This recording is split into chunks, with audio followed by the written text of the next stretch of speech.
Hey, this is Hans from Orchestra Music with a new module called RANs, which is actually two parallel um, independent random generators.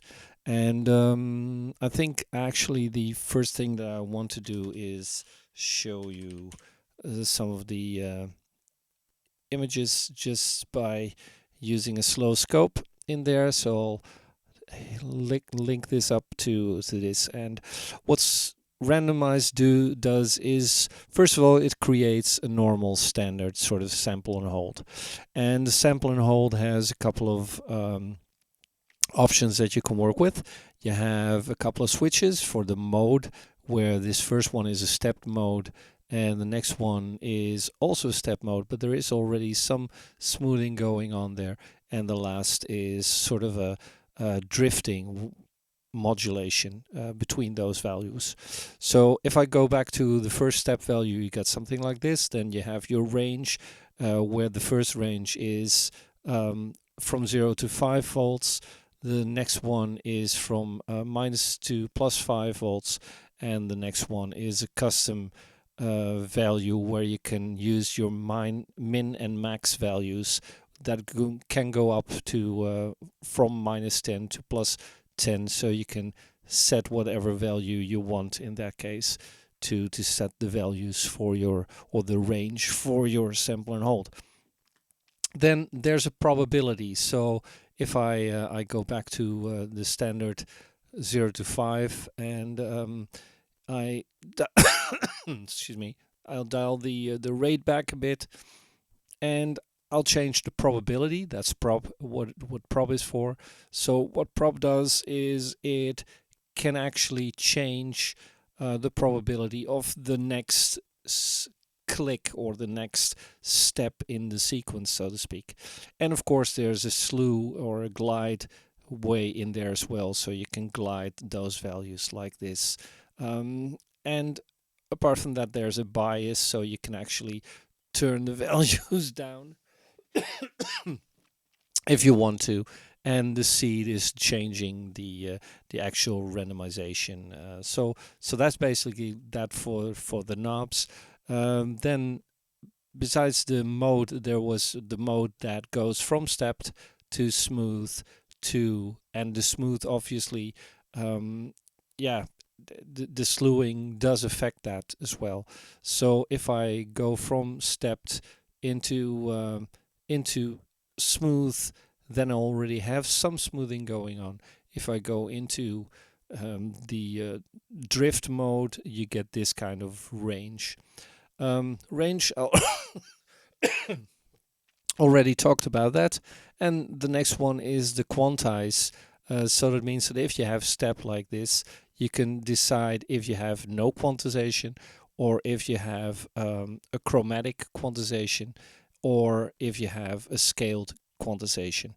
And if you have it scaled, there's a scale selection here where it is in major or in minor or in harmonic, pentatonic. So that's for all the switches and knobs. And apart from that, you can set an external clock, an external hold to hold the value while it has a specific value on the hold. The reset, and a different source, which enables you to take, for instance, an ADSR and use that into the source, so you can actually quantize that. So, okay, let's take this one out, and because I hope you've seen enough from that, I'll auto align everything and I'll hook stuff up. So at first I'll just hook my VCF in here. I'll send it, come on. I'll send this a pitch, and I'll send a gate to my ADSR and use my ADSR to the envelope and use this into my delay and connect my delay up to delay up to this. So I should have, if I have everything set up correctly, yeah, I have something like this where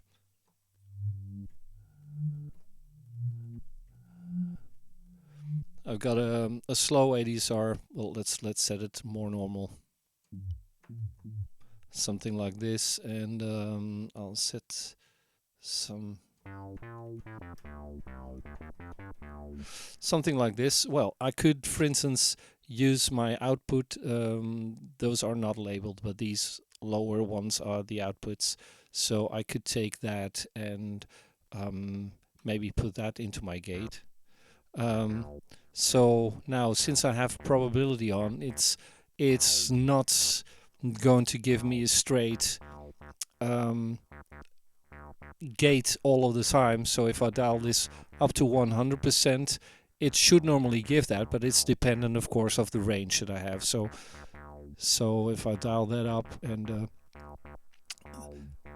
and perhaps the bias back to 0, it maybe the range is even too large now, so it won't give me normal gates.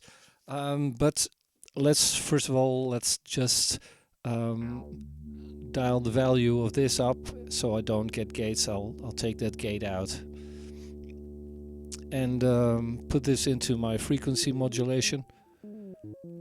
So let's get this all back. So I've no slew, so it's just creating that that sample and hold sound. Of course, I can get this slew up, so I get something like this. Then I can take the probability back, so I have less of a value. So I could do that, and by changing the mode, I could actually get a very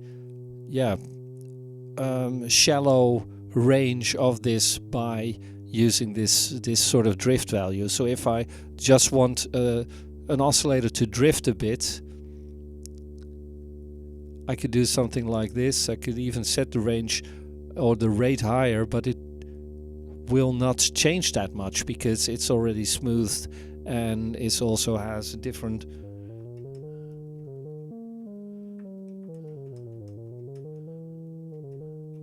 but it's adding to that pitch from the oscillator, so it's drifting a bit. So I could probably, if I would take a next oscillator in, you'll probably hear that better. So if I take this in and I'll use the same pitch,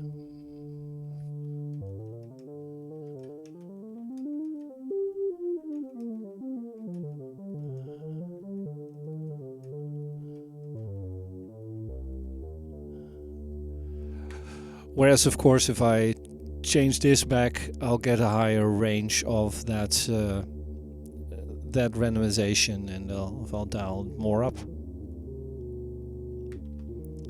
I will get that kind of sound of this oscillator. Switch that one off so I have only one.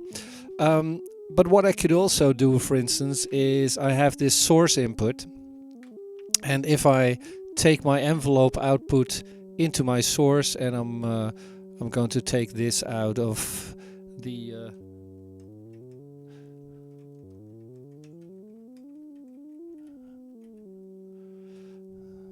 so I have the original oscillator sound, and I'm going to take the envelope of envelope. I already put that in here, and I'll take the envelope out.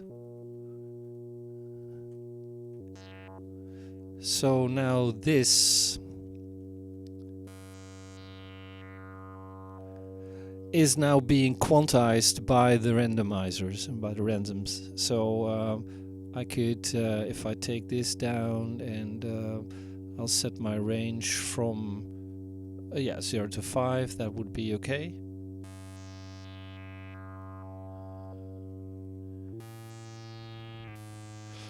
Or maybe I don't want to put it straight in, but straight into this, and use my original envelope as a setting here. So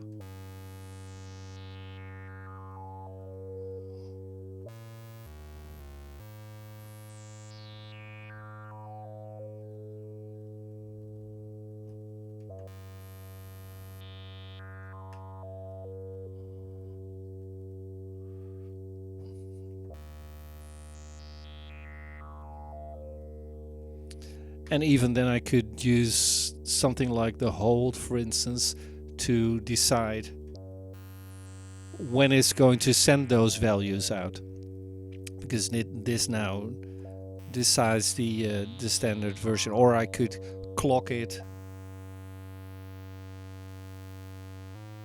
Now this is very slow, of course.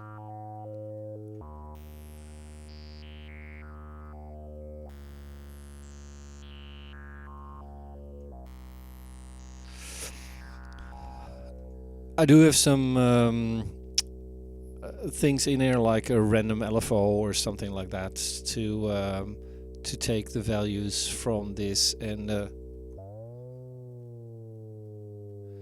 so a couple of presets. I will put those online as soon as the module is indeed active and usable.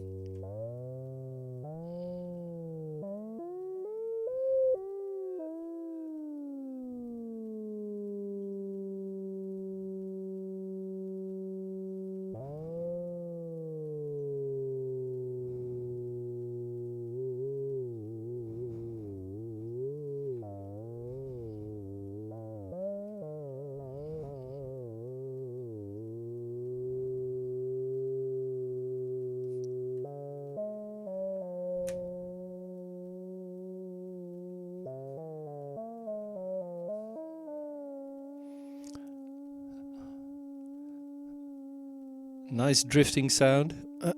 Maybe not that nice, but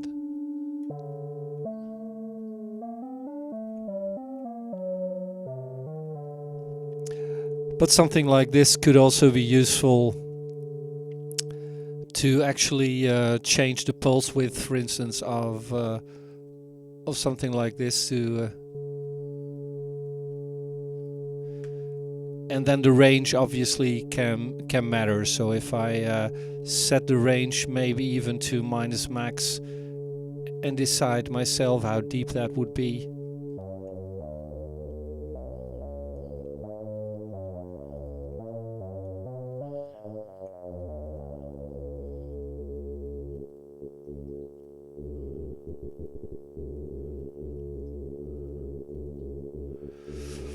And since you have two, you can actually combine that, of course, by using this to frequency modulate in the same time, which is a completely separate module. So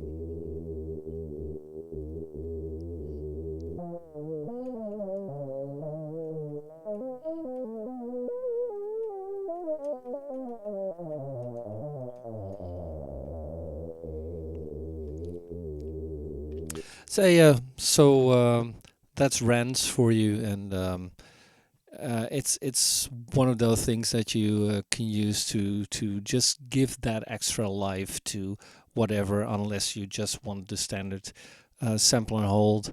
That can still be modified quite a lot by changing the bias, by lowering whatever comes out of it, and changing the min and the max by using a different range from any of those switches. So yeah, I hope you like it. It'll be in the stores within a couple of days, and I'll see you back in a new one. So cheers, bye bye.